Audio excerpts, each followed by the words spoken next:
नमस्कार बंधू भगिनींनो, मागील व्हिडिओमध्ये आपण support resistance, demand zone, supply zone, मागणी पुरवठा या संकल्पना पाहिल्या। त्यानंतर सपोर्ट बिकम रेजिस्टन्स, सपोर्ट हा रेजिस्टन्स कसा बनतो आणि रेजिस्टन्स बिकम सपोर्ट, रेजिस्टन्स हा सपोर्ट कसा बनतो हे पण आपण पाहिलं। पण आता आपण या चार्टवर पाहूया।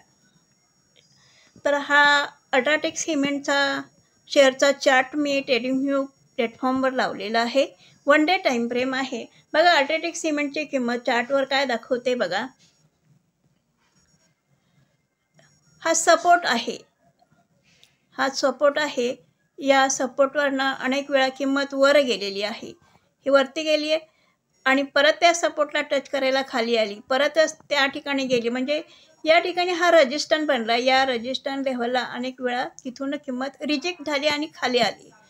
परत या रजिस्टरवरनं किंमत खाली आली सपोर्टजवळ, परत त्या रेजिस्टन्सजवळ गेली, परत किंमत आपल्या सपोर्टकडे आली, परत रेजिस्टन्सकडे गेली, परत ती सपोर्टकडे आली। तर या सपोर्टवर अनेक वेळा या किमतीने काय घेतले, अनेक वेळा टच केलेला आहे, म्हणून हा सपोर्ट काय झाला आहे, वीक झाला आहे, कमकुवत झाला आहे, कमजोर झालेला आहे। मग मी काय सांगितलं होतं की जितक्या वेळा सपोर्टला किंवा रेजिस्टन्सला किंमत टच करेल तितका तो सपोर्ट किंवा रेजिस्टन्स हा वीक होतो, कमजोर होतो, कमकुवत होतो। तर हा सपोर्ट काय झालेला आहे, कमकुवत झाला आहे आणि या ठिकाणी मग हा सपोर्ट तोडून किंमत खाली आलेली आहे, किंमत खाली आलेली आहे सपोर्ट तोडून। आणि त्यानंतर सपोर्ट तोडून किंमत खाली आल्यानंतर परत वर केली आणि जो पूर्वीचा सपोर्ट होता त्या सपोर्टला टच केला आणि परत ती खाली आली। मग पूर्वीचा जो सपोर्ट होता तो आता काय झालेला आहे, रेजिस्टन्स झालेला आहे। तर बघा पूर्वीचा सपोर्ट रेजिस्टन्स झालेला आहे, बघा तुम्हाला दिसेल रेजिस्टन्स या ठिकाणी, परत ते रेजिस्टन्सला टच केली, परत खाली आली, पुढे पण बघा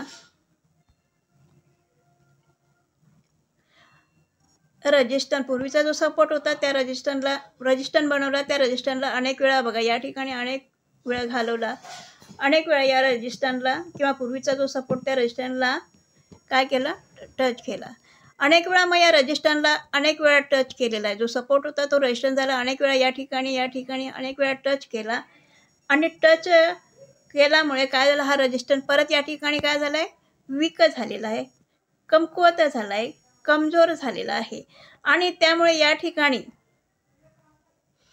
हा जो रेजिस्टन्स आहे हा रेजिस्टन्स ब्रेक करून परत या रेजिस्टन्सला टच करायला किंमत खाली आली, म्हणजे हा जो रेजिस्टन्स होता या रेजिस्टन्सला सपोर्ट बनवला, सपोर्ट बनवून वरती किंमत गेली। रेजिस्टन्स हा काय झाला, सपोर्ट होता पूर्वीचा, हा आता रेजिस्टन्स होता तो आता काय झाला, सपोर्ट झाला। तर सपोर्ट झाला, वरती गेली किंमत, परत खाली वरती, अशा पद्धतीने वरती गेली, वरच्या रेजिस्टन्सला किंमत गेली। तर बघा या ठिकाणी आता रेजिस्टन्स बिकम सपोर्टचं एक उदाहरण दिलेलं आहे। बघा या ठिकाणी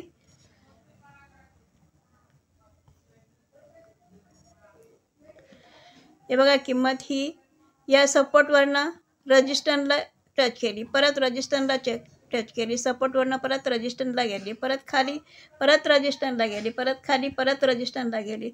या रेजिस्टन्सला अनेक वेळा किमतीने टच केला आणि त्यामुळे हा रेजिस्टन्स काय झाला आहे, वीक, कमकुवत झाला आणि या ठिकाणी किंमत मग हा रेजिस्टन्स ब्रेक करून वरती गेलेली आहे। मग हा रेजिस्टन्स पूर्वीचा होता तो आता सपोर्ट झालेला आहे, आता काय काम करतोय, सपोर्टचं काम करतोय। अशा पद्धतीने हा सपोर्ट आहे, या सपोर्टपर्यंत किंमत खाली येऊ शकते।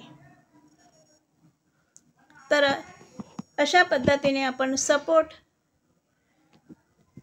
Become resistance, resistance become support हे आपण आपल्या चार्टवर पाहिलेलं आहे। यात काही शंका असेल तर तुम्ही विचारू शकता। धन्यवाद। माझा व्हिडिओ आवडला असेल तर लाईक करा, शेअर करा आणि सबस्क्राईब करा।